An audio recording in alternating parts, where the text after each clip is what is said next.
A mim parece que na atual fase da história europeia, a disputa essencial já não é entre o catolicismo de um lado e o protestantismo de outro, mas entre o cristianismo e o caos. A perda da fé no cristianismo e a consequente falta de confiança nos padrões morais e sociais incorporou-se no ideal de um Estado materialista mecanizado. Não é mais possível aceitar os benefícios da civilização e, ao mesmo tempo, negar a base sobrenatural sobre a qual ela se assenta. Estas foram as palavras do escritor inglês Evelyn Waugh. Sua maior obra foi Memórias de Bradeshead e talvez o melhor romance do século XX, que será comentado aqui por mim, Evandro Santana, no canal Um Louco Cheio de Lúcidos Intervalos. Bem-vindos!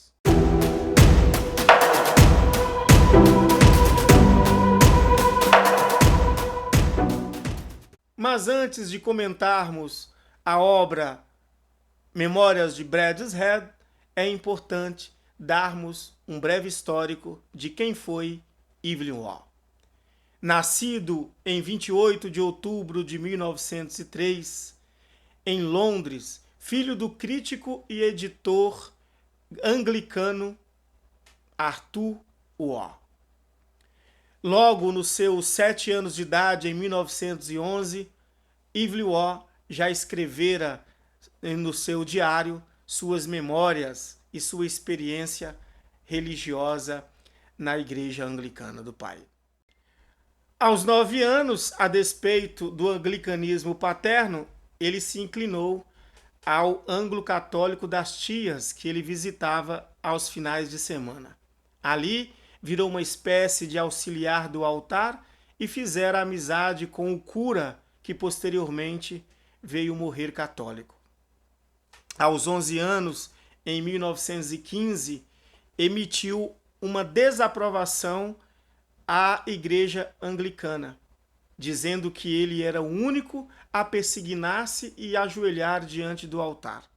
O pai, embora não concordava com essa mudança de religião do filho, não intrometeu porque percebeu, ele e toda a família, principalmente a irmã, a mudança no caráter do filho, o Evelyn Waugh, pois se tratava de uma criança de um sarcasmo mordaz, prepotente, muito inconveniente, e adentrando e participando dos ritos anglo-católicos, seu caráter foi ficando mais dócil.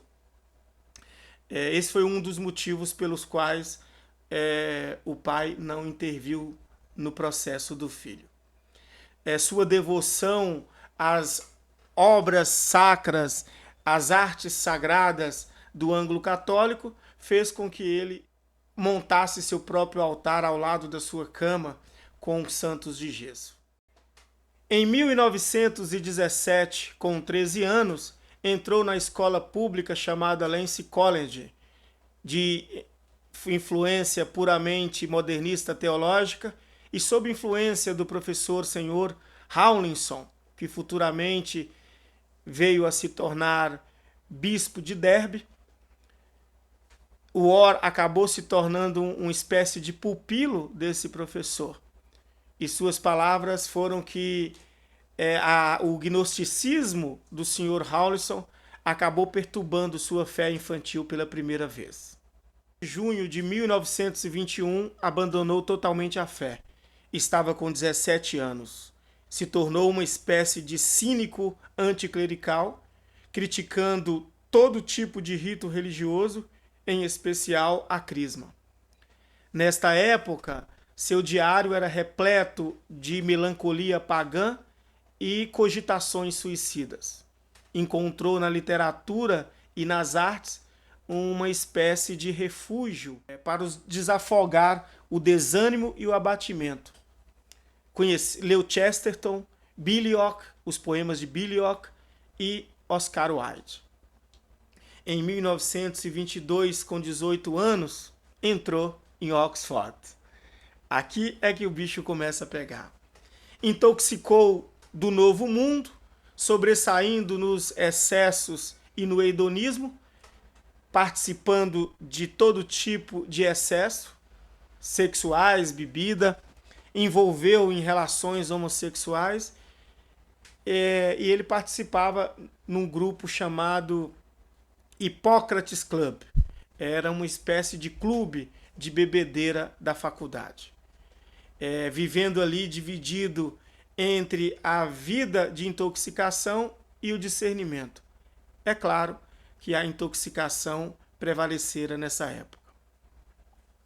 Num raro momento de sobriedade, ele assistiu uma palestra de Chesterton num grupo de católicos ali na faculdade.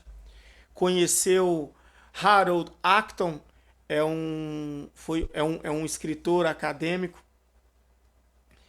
e que acabou inserindo ele no mundo dos literários ingleses. Nesta época, os amigos todos foram se convertendo ao catolicismo. Ele, totalmente perdido, cada vez mais entrando numa profunda melancolia.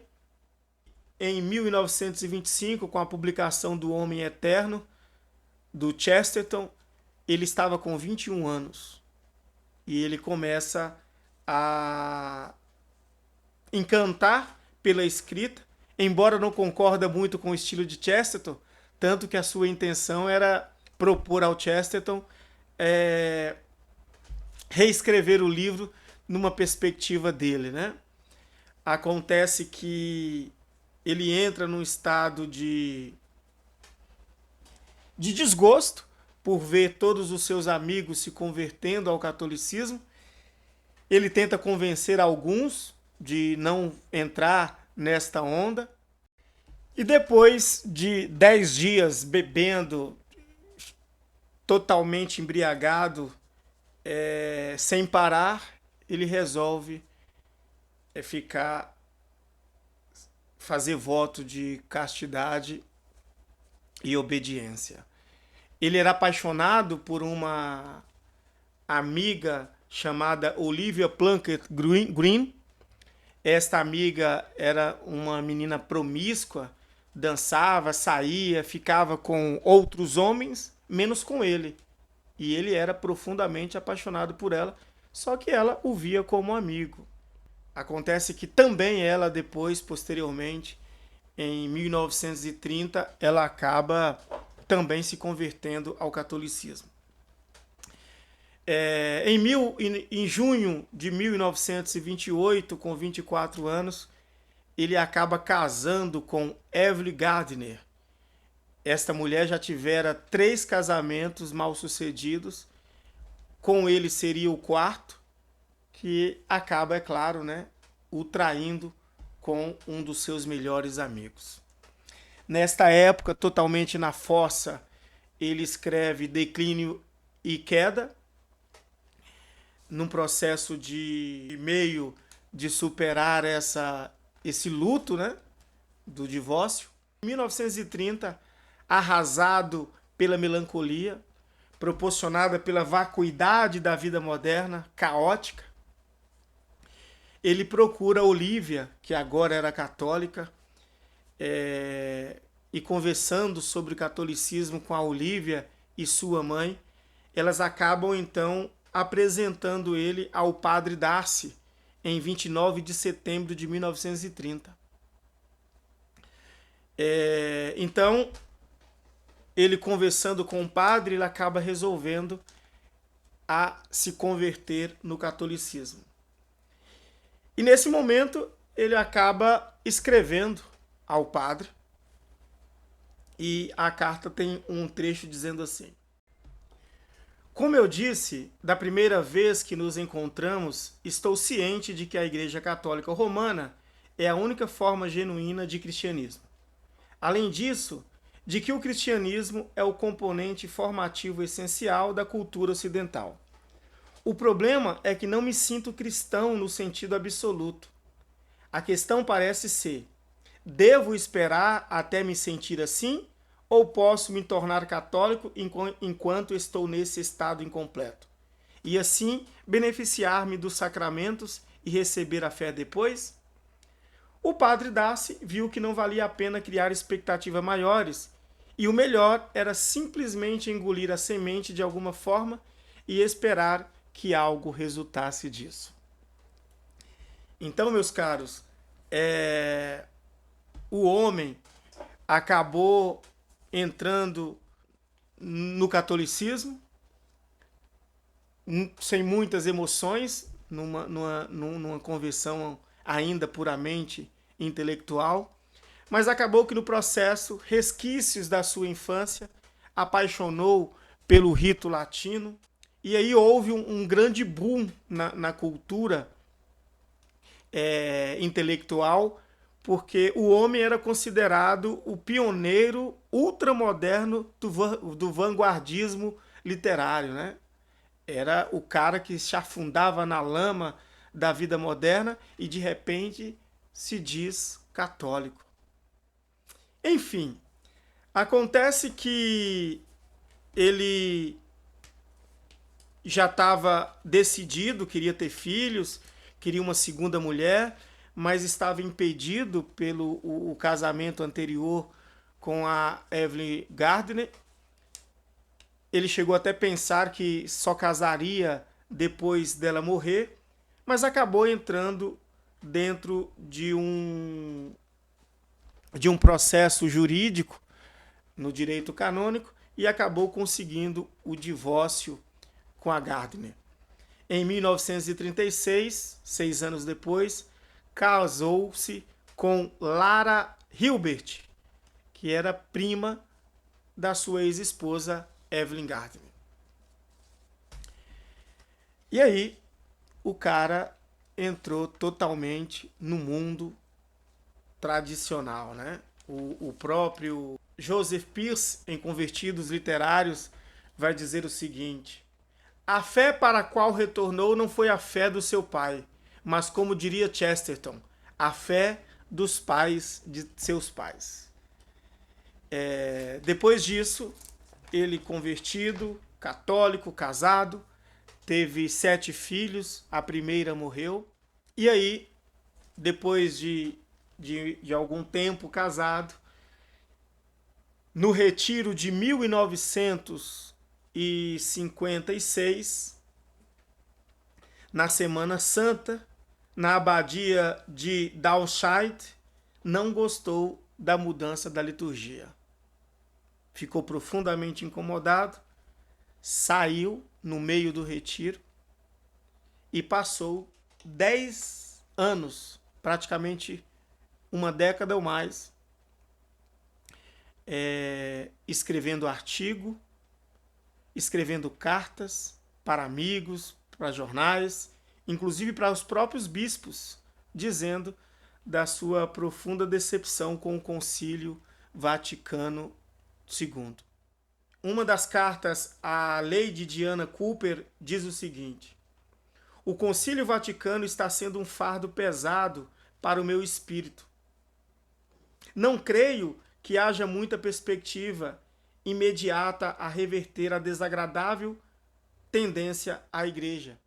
Em 10 de abril de 1966, num domingo de Páscoa, pediu a Dom Hilbert Van Zeller para celebrar uma missa privada em latim.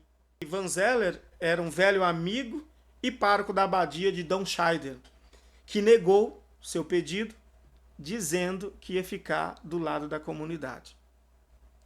Ele acabou recorrendo a um padre, Philip Caraman, que não era subordinado a outro, e concedeu. Foi rezado a missa nessa data, em 10 de abril de 1966. Ele ficou numa alegria, participou da missa, comungou, saiu da missa num estado de alegria, dizendo que nunca havia ficado tão feliz, e faleceu 1 hora após a missa. Numa carta escrita à Lady Diana Cooper, a sua filha Margaret escreve o seguinte: não fique muito chateada por papai. Acho que foi uma espécie de milagre prodigioso, Você sabe o quanto ele ansiava morrer e o jeito como ele morreu no domingo de Páscoa, quando toda a liturgia gira em torno da morte e ressurreição, depois de uma missa latina e uma sagrada comunhão. É exatamente como ele teria desejado. Tenho certeza que ele rezou pela morte na missa. Estou muito feliz por ele. Ele era um homem muito chegado na Páscoa e acabou falecendo nessas condições. Esta é a história de Evelyn Waugh. Ficamos com os próximos vídeos, o comentário sobre as memórias de Brad's Head. Que Deus abençoe a todos.